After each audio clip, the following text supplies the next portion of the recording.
नमस्कार दोस्तों, जन्मदिन की हार्दिक शुभकामनाएं उन दोस्तों के लिए जिनका आज जन्मदिवस है। आज मैं चर्चा करने वाला हूं महत्वाकांक्षी प्लास्टोमैक कंपनी लिमिटेड पे, जिसका शेयर प्राइस ₹10.50 पे स्क्रीनर.इन वेबसाइट का नाम है, यहां पर आपको दिख रहा होगा। आगे बढ़ने से पहले एक आवश्यक सूचना, इन्वेस्टमेंट अपने बुद्धि विवेक अनुसार और सूझबूझ के अनुसार कीजिएगा दोस्तों। 1995 में निर्मित एम्बिशस प्लास्टोमैक लिमिटेड निर्माण गतिविधि के जॉब वर्क के व्यवसाय में है, तो इसी का हिंदी में यहाँ पर महत्वाकांक्षी आ रहा है ट्रांसलेट करके। इसका जो इंग्लिश में नाम है एम्बिशस प्लास्टोमैक कंपनी लिमिटेड। यह केवल और केवल BSE स्टॉक एक्सचेंज पर लिस्टेड है। इस कंपनी का जो मार्केट कैप है 6.08 करोड़ का, स्टॉक पी 76.0 का, ROC 112%, ROE कुछ भी नहीं शो हो रहा है और बुक वैल्यू माइनस में है ₹1.15, जबकि करंट प्राइस ₹10.50। 52 वीक का हाई प्राइस देखते हैं तो ₹18.80 और लो है ₹7.80। डिविडेंड यील्ड कुछ भी नहीं है, यानी कि डिविडेंड पे नहीं करती है। फेस वैल्यू ₹10 का प्राइस चार्ट देख सकते हैं। पैटर्न तो मेरे हिसाब से काफ़ी अच्छा बना हुआ है अब, यानी कि कंसोलिडेट मोड के तरफ है, लेकिन उसमें थोड़ा सा झलक दिख रही है अप ट्रेंड का। बाकी इन्वेस्टमेंट अपने बुद्धि विवेक के अनुसार और सूझबूझ के अनुसार कीजिएगा दोस्तों। क्वार्टरली रिजल्ट कैसा शो हो रहा है तो आप स्क्रीन पर देख सकते हैं। मार्च 2025 के अनुसार 5,41,00,000 का सेल्स है और एक्सपेंस है 5,36,00,000 का, जिसकी वजह से ऑपरेटिंग प्रॉफिट मात्र 5 लाख का है। अदर इनकम कुछ भी नहीं है, डिप्रिसिएशन कुछ भी नहीं है, इंटरेस्ट कुछ भी नहीं है, जिसकी वजह से प्रॉफिट बिफोर टैक्स 5 लाख का, टैक्स पेड किया 20% का, जिसकी वजह से नेट प्रॉफिट 3 लाख का। इसी कारण बस EPS 5 पैसे है। तो पिछले यानी कि दिसंबर 2024 में भी 5 पैसा ही EPS है। उससे पहले सितंबर 2024 में कुछ भी नहीं है, यानी कि जितना इनकम किया उतना खर्च कर दिया है। तो ये अभी दिसंबर 2023 से इसमें सेल्स जो है दिख रहा है अप एंड डाउन। इस बार काफ़ी अच्छा हुआ था मार्च 2025 में। हो सकता है कि जून क्वार्टर में भी ठीक ठाक सेल्स देखने को मिल जाए, तो इस स्टॉक पर विश्वास बन सकता है क्वार्टरली रिजल्ट के अनुसार।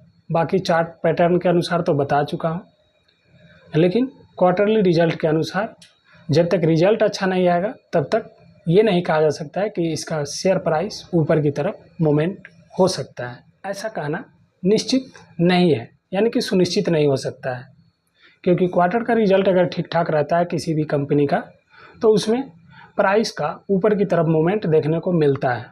लेकिन इसमें अगर जून 2025 का जो क्वार्टर का रिजल्ट आने वाला है, अगर उसमें अगर माइनस में रिजल्ट आया तो इसका शेयर प्राइस हो सकता है डाउन भी हो। ऐसे बैलेंस शीट देख सकते हैं। मार्च 2025 के अनुसार इक्विटी कैपिटल 5,81,00,000 का है, रिजर्व है इसके पास में 6,48,00,000 का, वो भी माइनस में, और ब्रोइंग 80 लाख का है।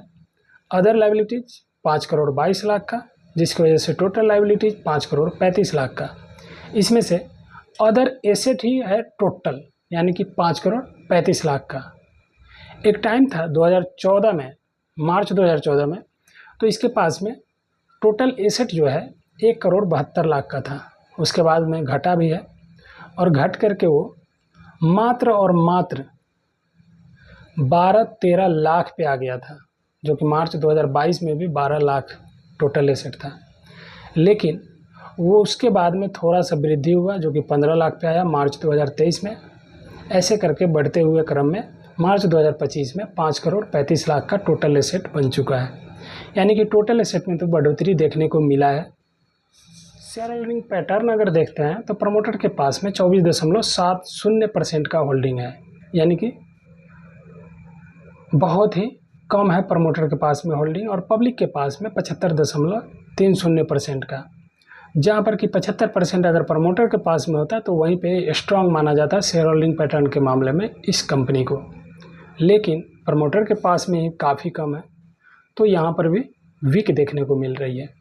और नंबर ऑफ शेयर होल्डर्स तो 4,430 पोर्टफोलियो के अंडर में इस कंपनी का शेयर है मार्च 2025 के अनुसार। एक झलक डालते हैं bseindia.com वेबसाइट का नाम है। यहाँ पर तो पता चलता है इस कंपनी का शेयर जो है 10 रुपये 46 पैसे पे चल रहा है।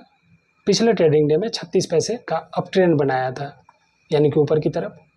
यहाँ पर GSM स्टेज 0 है, तो ये कोई खास नहीं रखता है अपना स्थान मेरे समझ से। बाकी आप लोग अपना बुद्धि का प्रयोग कर सकते हैं। क्लोजर ऑफ ट्रेडिंग विंडो 27/6/2025 का है, लास्ट अनाउंसमेंट कंपनी की तरफ से। तो ये भी मेरे समझ से नॉर्मल होता है। क्लोजर ऑफ ट्रेडिंग विंडो यानी कि रिजल्ट निकलने के 48 घंटा बाद तक ये इफेक्टेड रहता है डेजिग्नेटेड पर्सन और उसके रिलेटिव पर। अगर शॉर्ट में अगर जानकारी चाहे तो विस्तार पूर्वक, तो उसका आगे मैं वीडियो में दिखाता हूँ। ऐसे डिलीवरी पोजीशन जो है 8 जुलाई 2025 का 1600 बजे का अपडेट है। मात्र 3 क्वांटिटी ट्रेडेड हुआ और तीनों के तीनों डिलीवरी में उठाया गया, जिसके कारण 100% डिलीवरी परसेंटेज है। तो ये अच्छी बात है। बाकी जो मैं आपको बोला हूँ क्लोजर ऑफ ट्रेडिंग विंडो, तो उसके बारे में आप लोग यहाँ पर देख सकते हैं विस्तार पूर्वक, जो कि विस्तृत जानकारी आपके स्क्रीन पर खुल चुका है। तो देख सकते हैं 27 जून 2025 का है। Subject closure of trading window कब से स्टार्ट होता है उसके बारे में 1 जुलाई 2025 से till 48 hour after the declaration of unaudited financial result for the quarter ended 13 जून 2025, यानी कि 1 जुलाई 2025 से स्टार्ट होगा क्लोजर ऑफ ट्रेडिंग विंडो। और वो कब तक इफेक्टेड रहेगा, तो अनऑडिटेड फाइनेंशियल रिजल्ट निकलने के 48 घंटा बाद तक, यानी कि उसका अनाउंसमेंट के 48 घंटे बाद तक। तो कौन से क्वार्टर का? तो 30 जून 2025 को जो समाप्त हुआ है क्वार्टर, उसका। और किस किस के लिए रहता है closure of trading window effected, तो वो यहाँ पर दिया हुआ है। यहाँ से लेकर के आप पढ़ सकते हैं अगर विस्तृत जानकारी चाहिए तो।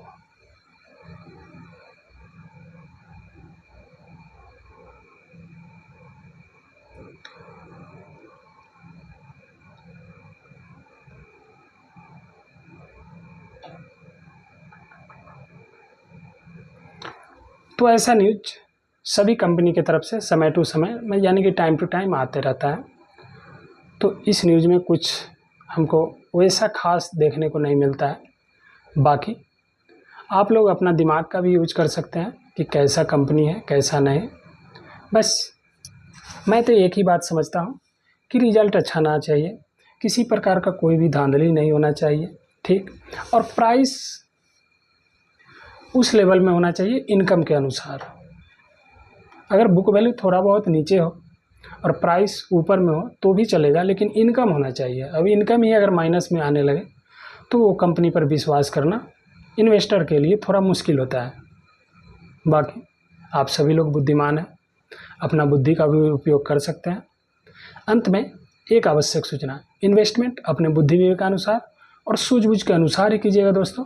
अब तक मेरे साथ इस वीडियो में बने रहने के लिए धन्यवाद साथियों। फिर मिलते हैं नेक्स्ट वीडियो में नए स्टॉक के साथ में। तब तक के लिए नमस्कार।